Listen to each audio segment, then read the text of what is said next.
My name is Unisha Davis, and I will be speaking on 4 methods to start creating again in order to defeat Artblock. For my introduction, I want to go over as to what Artblock is. Similar to writer's block, Artblock is the process when artists struggle coming up with ideas for the next project. There are 4 major steps we will be going over today, and that is finding inspiration, preparing, don't compare to others, and last is to draw and create. For the first step, finding inspiration, you want to identify what you're trying to create or find an idea of what you're trying to create. It could be anything like drawing, a digital drawing, a clay piece, or a painting. Next, find references online or in places near you. Oftentimes, I like to go on Pinterest and see what other artists are making.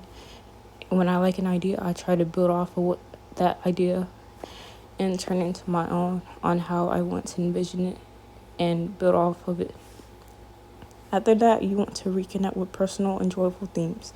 Take time to reflect on what truly inspires your passion and love for art.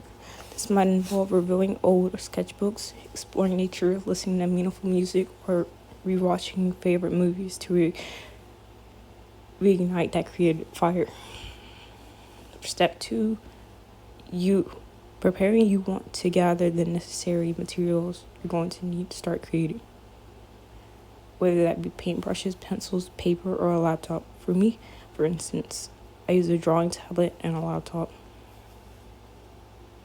After that, you want to prepare your workspace for where you normally create projects.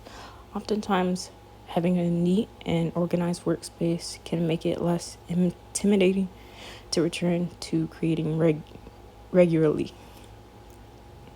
Once you have necessary materials and a prepared workspace, you then want to set a low-stake task. Start off with a piece that is simple and small, art piece that's like a warm-up. This could be a quick sketch, a color study, or even just practicing lines and shapes to get the hand moving. The next step is to not compare your art to others. Compare solely to your older work.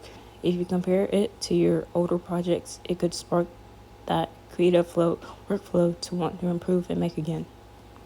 Start off small and don't think big. If you think big, you might feel a bit overwhelmed and fall back into that art block slump. And we don't want that. The last part of this step is not to copy from other artists. Copying from other artists could cause you to lose that image of you being identified with your art. The art that you create is a form of you and what you represent. And if you copy from other artists, you're going to represent the work and not your own. And the last final step is to draw and create.